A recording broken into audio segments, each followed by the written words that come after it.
Hello and Namaskar. I hope you all are fit and fine.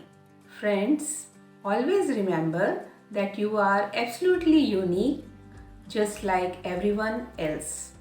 हम सभी चाहते हैं कि हमारा बच्चा एक बहुत अच्छा बच्चा बने, उसमें सारी गुड क्वालिटीज़ हों और वो बड़े होकर भी एक बहुत सक्सेसफुल इंसान बने। इसके लिए हम अपने फ्रेंड्स, रिलेटिव्स और स्कूल टीचर्स से गाइडेंस लेते रहते हैं कि हमें क्या क्या करना चाहिए। लेकिन दोस्तों, आज मैं आपको कुछ इम्पॉर्टेंट बातें बताना चाहती हूँ जो आपको अपने बच्चों के साथ में नहीं करना है। There are many important points to discuss, लेकिन सबसे इम्पॉर्टेंट पॉइंट जो आज मैं कवर करना चाहती हूँ वो है कंपैरिजन। जी हाँ, कंपैरिजन।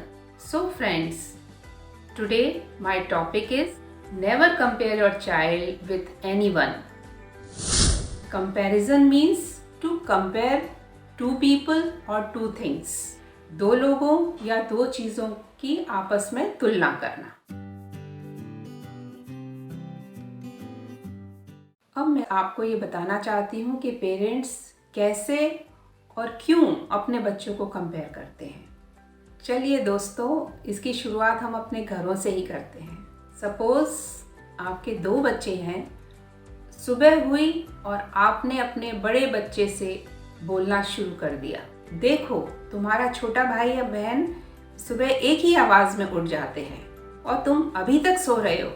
फिर कभी आप अपने बच्चे से बोलते हैं कि देखो, तुम्हारा भाई अपनी चीज़ों को कितना संभाल के रखता है और एक तुम हो जो तुम्हारी सारी चीज़ें इधर उधर बिखरी रहती हैं। कभी आपके बच्चे का कोई एक फ्रेंड शाम को आपके घर आता है तो आप अपने बच्चे के सामने ही उससे बोलती हैं कि अरे तुम कितने अच्छे बच्चे हो, कितने अच्छे तरीके से तुम तैयार होकर आए हो, और एक ये है जिसने अभी तक अपने कपड़े भी नहीं बदले। Sometimes you compare your child with his or her cousins and classmates also. देखो, पूनम मौसी के बेटे के मैथ्स में 90% आए हैं और तुम्हारे। कभी आप कहते हैं कि पड़ोस के शर्मा जी का बेटा डांस कंपटीशन में फर्स्ट आया है और एक तुम हो, तुमको तो कोई एक्स्ट्रा करिकुलर एक्टिविटी में इंटरेस्ट ही नहीं है। पेरेंट्स, आप अपने बच्चे को दूसरे बच्चे के साथ कंपेयर करते हैं, इसमें आपकी कोई गलती नहीं और ना ही आपका इंटेंशन गलत है। आप अपने बच्चे को हर्ट नहीं करना चाहते, लेकिन फिर भी जाने अनजाने में या कभी कभी गुस्से में आप अपने बच्चे को दूसरे बच्चे के साथ कंपेयर करते जाते हैं। आप सोचते हैं कि इससे बच्चा मोटिवेट होगा और उसकी जो लर्निंग पावर है और स्किल्स है उनमें इम्प्रूवमेंट होगा, लेकिन क्या हमेशा ऐसा होता है?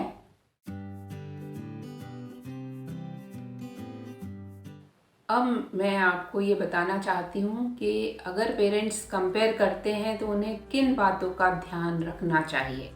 Parents have to understand that each child is unique and special. उसका इंटरेस्ट और टैलेंट्स दोनों अलग अलग फील्ड में, लेकिन जब पेरेंट्स बच्चे की पुअर परफॉर्मेंस से हमेशा ही दुखी रहेंगे तो बच्चे का सेल्फ कॉन्फिडेंस और सेल्फ एस्टीम दोनों ही खत्म होने लगते हैं और उसमें मेंटल प्रॉब्लम्स डेवलप होने लगते हैं। अब मैं आपके साथ कुछ और भी पॉइंट्स पे डिस्कस करना चाहती हूँ।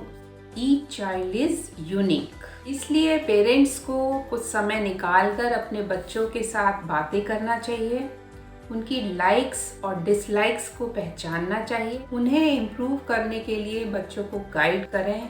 अगर बच्चा अपना डिसीजन खुद लेना चाहता है तो उसके लिए उसे एनकरेज करें। Now my second point is children are not decorative pieces. बच्चे को घर को सजाने की चीज़ ना समझें और ना ही उसे सोशल सर्कल में शो ऑफ करने की चीज़ समझें। उसे कभी भी ऐसा कोई भी काम करने के लिए फोर्स ना करें जिसकी कैपेबिलिटी उसके अंदर नहीं है, काबिलियत उसके अंदर नहीं है। कंपैरिजन से बच्चों पर क्या गलत असर पड़ता है? First point is increase sibling rivalry. बार बार के कंपैरिजन से बच्चे में अपने सिबलिंग्स के प्रति जेलसी की भावना उत्पन्न होने लगती है वह उनको तंग करता है, उनके साथ लड़ाई करता है और कभी कभी उन्हें नुकसान भी पहुंचा सकता है। Second point is start keeping away. ये बच्चे अपने सिबलिंग्स के साथ, अपने कजिन्स के साथ, अपने फ्रेंड्स के साथ एक डिस्टेंस बनाने लगते हैं, दूरी बनाने लगते हैं। उनमें डेवलपमेंटल प्रॉब्लम आने लगती है। Third point is it suppresses talents. जब बच्चे के टैलेंट्स को डेवलप ही नहीं किया जाएगा, केवल उसको कंपेयर ही किया जाएगा, तो उसका ये टैलेंट धीरे धीरे दब जाता है। Fourth point is leads to care free attitude. जब बच्चा देखता है कि उसके पेरेंट्स दूसरे बच्चों की तारीफ ज़्यादा करते हैं, तो वो ऐसा कोई भी काम करने की कोशिश नहीं करता जिससे उसके पेरेंट्स को खुशी मिले। वो सोचता है कि मैं क्यों ट्राई करूं, इन्हें तो दूसरे बच्चों की ही तारीफ करनी है। Fifth point is avoid social interaction. अगर बच्चे को लगातार क्रिटिसिज्म मिलता है, अवहेलना मिलती रहती है, तो वो अपने पेरेंट्स के सामने ही और लोगों से मिलना कम कर देता है या लगभग पूरी तरह छोड़ ही देता है। और धीरे धीरे उसके मन में ये भावना आने लगती है कि मैं तो किसी काम का नहीं और मैं अपने पेरेंट्स की एक्सपेक्टेशंस पे कभी खरा नहीं उतर सकूंगा। अब मैं आपको कुछ पॉजिटिव कंपैरिजन अप्रोचेस बताऊंगी जो बच्चे के लिए यूजफुल होंगे। Give unconditional love and support to your child. उन्हें छोटी छोटी बात में अप्रिशिएट करना शुरू करें, उनसे बहुत अच्छे से बात करें, उसमें क्या कैपेबिलिटीज़ हैं उन्हें पहचानें, उन्हें डेवलप करने में हेल्प करें, बच्चे को मोटिवेट करें जिससे उसका सेल्फ कॉन्फिडेंस बढ़ेगा। यहाँ पर मैं आपको एक एग्जाम्पल देना चाहूँगी। रवि और रमन एक ही क्लास के दो बच्चे हैं। उनके हाफ ईयरली एग्जाम्स में बहुत कम मार्क्स आए हैं। दोनों के ही पेरेंट्स बहुत दुखी हैं। रवि के फादर ने घर आते ही ऐलान किया, आज से तुम्हारा टीवी देखना बंद, मोबाइल फ़ोन यूज़ करना बंद, अपने फ्रेंड्स के साथ शाम को बाहर जाके खेलना बंद, तुम केवल पढ़ाई करो। दूसरी तरफ रमन के पेरेंट्स ने उसे अपने साथ बिठाकर उसके लिए एक टाइम टेबल बनाया जिसमें उन्होंने रमन के सुबह सोकर उठने, टीवी देखने, बाहर बच्चों के साथ खेलने जाने और पढ़ने का टाइम फिक्स किया। रमन को मैथ्स प्रैक्टिस डेली करवाई गई।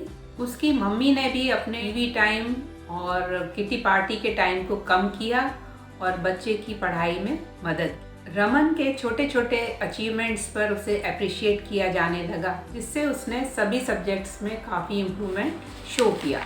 कुछ ही समय में उसका कॉन्फिडेंस लेवल बढ़ गया। वो ये समझ गया कि प्रैक्टिस और हार्ड वर्क से जल्दी ही वो अपने क्लास के अच्छे बच्चों की कैटेगरी में आ जाएगा। उधर रवि पर इतना प्रेशर डाला जाने लगा कि उसका पढ़ाई से धीरे धीरे इंटरेस्ट ही खत्म हो गया और उसका रिजल्ट और ज़्यादा खराब हो गया। दोस्तों, मैं आपसे यही कहना चाहती हूँ कि अपने बच्चे को किसी के साथ कंपेयर ना करें, उसे अपनी स्ट्रेंथ पहचानने में मदद करें। हर बच्चा एक फूल की तरह है, उसे अपने ही तरीके से खिलने दीजिए और अपनी सुगंध को चारों ओर बिखेरने दीजिए। I am thankful to everyone who has subscribed my channel. और अगर आपको मेरा ये आज का वीडियो पसंद आया है तो please like, share and subscribe. Thank you. Take care and goodbye.